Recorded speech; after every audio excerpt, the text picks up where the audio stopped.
শোল মাছের ভাপা। তো এবারে আমি মাছটা একটু ভেঙে দেখাবো। এই দেখুন কতটা ভালোভাবে সিদ্ধ হয়েছে দেখুন। হয়তো নমস্কার বন্ধুরা, সুধা ভিলেজ ব্লগে আপনাদের সবাইকে স্বাগত। আবার একটা নতুন ব্লগ নিয়ে চলে এলাম। আপনারা আমার সঙ্গে থাকুন আর শুরু থেকে শেষ পর্যন্ত ব্লগটা দেখতে থাকুন। আশা করি আজকের ব্লগটা ভীষণ ভালো লাগবে। তো ভিডিওটা শুরু করার আগেই আমি একটাই কথা আপনাদের কাছে রিকোয়েস্ট করব, প্লিজ যারা ভিডিওটা দেখছেন পুরো ভিডিওটা দেখবেন, একদম স্কিপ করে দেখবেন না, আর একটা করে লাইক দিয়ে কিন্তু ভিডিওটা দেখা শুরু করুন। আর যারা কেটে কেটে দেখছেন, কিন্তু এখন ওয়াইটিতে অনেক কিছু নিয়ম করে দিয়েছে, এখন কিন্তু বোঝাই যায়। তো প্লিজ এরকম আপনারা কেউ কেটে দেখবেন না। আর আমি কিন্তু প্রত্যেকের ভিডিও যাদের দেখছি তাদের কিন্তু ফুল ওয়াচ করেই দেখছি। আর একটা ভিডিও করতে আপনারা জানেন কতটা কষ্ট হয়, তো সেই বুঝে আপনারা প্লিজ কেউ স্কিপ করে দেখবেন না। আর ভালোবাসা এইভাবে যদি না আমরা যদি একে অপরের পাশে যদি না থাকি, তাহলে আমাদের আমাদের সম্পর্ক, তাই না? আমরা তো একে অপরের পাশে হাত ধরেতেই আগাবো। আর এই কলা পাতা কিসের জন্য কেটেছি বলুন তো? আজকে একটা রেসিপি বানাবো, তো শোল মাছের রেসিপি। তো শোল মাছের রেসিপি যেটা হবে সেটা কলা পাতা দিয়েই ভাপাবো। তো চলুন তাহলে রেসিপিটা শুরু করি। শোল মাছটা দেখুন কত বড়, পুরো 700-800 হবে মাছটা। তো মাছটা কিন্তু মরে গেছে, তো অনেকক্ষণই পড়েছিল জালের মধ্যে, ওই জন্য। তো এখন পিস পিস করে কেটে নেব। দেখুন মাছটা কিন্তু কেটে ভালো করে ধুয়ে নিয়েছি।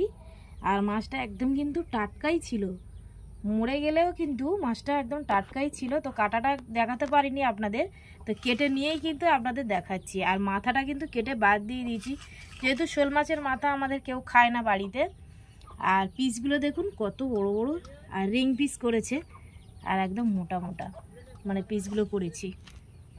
আর এই মাছটার কিন্তু স্বাদ পুরো একদম মাংসের মতো। আপনারা যারা খেয়েছেন অবশ্যই জানেন, আর যারা খাননি অবশ্যই আমার ভিডিওটা দেখুন, দেখলে তাহলে বুঝতে পারবেন যে কতটা টেস্ট লাগে। আর আমি যেভাবে রান্না করবো সেইভাবে আপনারা বানিয়ে শুধু খেয়ে দেখবেন, তাহলে মাছটা কতটা স্বাদ লাগে। আর এই মাছের কিন্তু কাঁটাও কম, এতে এই মাছটা খেলে কিন্তু গায়ে রক্তও হয়।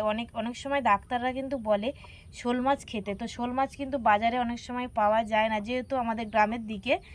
তো গ্রামের দিকে কিন্তু আমাদের এখানে মাঠে পুকুরে পাওয়া যায় মাছ। আর শহরের দিকে কি বলুন তো, বাজারে ঠিক মতো সব মাছ পাওয়া যায় না। তো বেশি কথা না বলে কি মশলা নিচ্ছি এবারে দেখে নিই। তো এবারে কি মশলা নিচ্ছি সেটা এবারে আপনাদের দেখাবো। আর এই মাছটা পুরো একদম আমি কিন্তু কলা পাতায় ভাপা বানাবো। তো দেখুন আমি কি মশলা নিয়েছি। এখানে নিয়েছি পেঁয়াজ, রসুন আর আদা, টমেটো। তো আপনারা যতটা মাছ নেবেন ততটা পরিমাণ কিন্তু মশলাগুলো নেবেন। আর এখানে নিয়েছি শুকনো লঙ্কা, সর্ষে। তো কালো সর্ষে নিয়েছি, আপনারা চাইলে দুরকম সর্ষেও নিতে পারেন।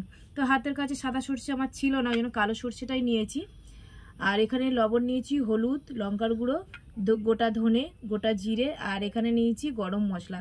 তো সব এবার এই মশলাগুলো আর এখানে যে আদা রসুন আছে সব পেস্ট করে নেব। তো এখন মিক্সিতে আমি পেঁয়াজ, আদা, রসুনটা একসাথে কিন্তু গ্রেট করে নেব।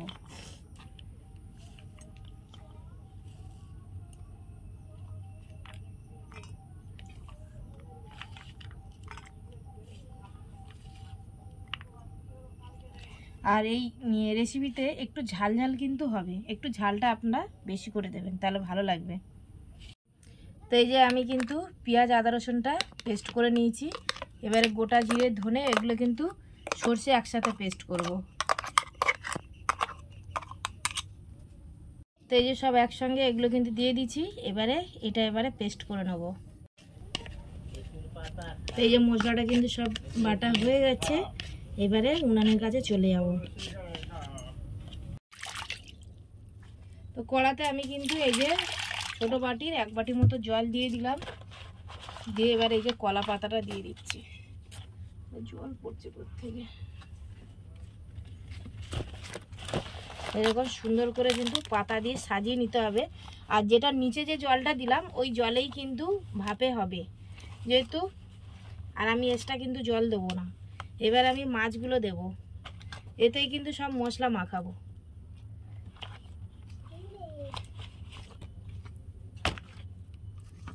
এখন মশলা মাখায়নি, তো এখানে দিয়েই সাজিয়ে আমি কিন্তু মশলাগুলো মাখাবো। তো এবার এই যে সব মশলাগুলো আমি দেব। আর আমি আগে থেকে একটু মাছে কিন্তু লবণ মাখিয়ে রেখেছিলাম বন্ধুরা, তো সেই বুঝে কিন্তু আমি লবণটা দেব। তো একটু লঙ্কার গুঁড়ো দিয়ে দিলাম, হলুদ, আর এই যে পরিমাণ মতো লবণ।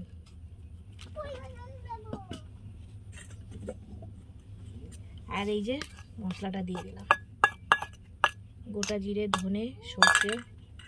এবার সব একসাথে কিন্তু ভালো করে মিশিয়ে নেব। এবার কাঁচা সর্ষের তেল দিয়ে দেবো। আর এটা কিন্তু সর্ষের তেল দিয়ে কিন্তু বানাবেন বন্ধুরা, তাহলে কিন্তু ভালো লাগবে। সাদা তেল দিলে কিন্তু টেস্টটা ভালো লাগবে না। তো ভালো করে এবারে মাছের সঙ্গে আমি মিশিয়ে নিচ্ছি। আর এই রেসিপিটা কিন্তু আমি প্রথম কিন্তু ফার্স্ট টাইম বানাচ্ছি বন্ধুরা। এর আগে আমি বানিয়ে খেয়েছি, ভীষণ কিন্তু খেতে ভালো লাগে। অবশ্যই আপনারা কিন্তু এইভাবে বাড়িতে একবার বানিয়ে খেয়ে দেখবেন, তারপরে আমাকে জানাবেন যে কেমন লাগে খেতে। তো এই যে মশলাগুলো ভালো করে কিন্তু আমি মিশিয়ে নিয়েছি। এবারে এর উপরে একটু টুকরো করা টমেটো আমি দিয়ে দেবো।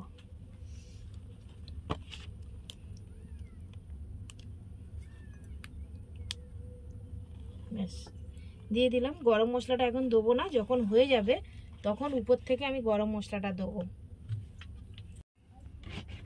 এবারে এর উপরে আমি কিন্তু এইভাবে কলাপাতা ঢাকা দিয়ে দেবো।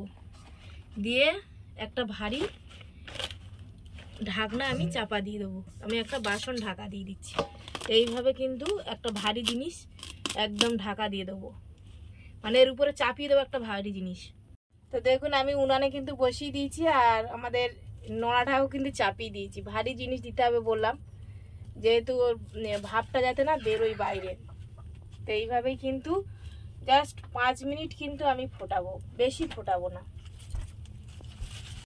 দেখুন কিরকম ফুটছে, তাও 4-5 থেকে তবু ভাব বেরোচ্ছে।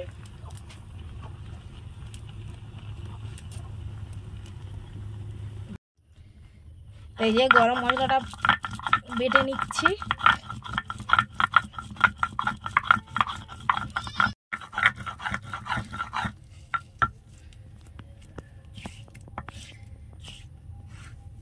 হয়ে গেছে। এবার আমি ঢাকনাটা খুলে গরম মশলাটা দেব। দেখুন কত সুন্দর হয়েছে। এবার দেখুন, এই দেখুন একদম ভালোভাবে কিন্তু হয়ে গেছে। আর পুরো কিন্তু এরকম কিন্তু ভাপাটা হবে, পুরো একদম শুকনো শুকনো, গায়ে মানে মেখে থাকবে। তো গরম মশলাটা আমি একটু উপর থেকে একটু সামান্য জল দিয়ে দেবো, যাতে একটু গন্ধটা ভালো আসে। এই যে দেখুন। তো আপনারা টমেটোটা চাইলে এরকম দিতে পারেন, বা মিক্সিতে পেস্ট করেও দিতে পারেন। এই দেখুন গরম মশলাটা দিয়ে দিচ্ছি। আর যা গন্ধ উঠছে না বন্ধুরা, ও অসাধারণ গন্ধ।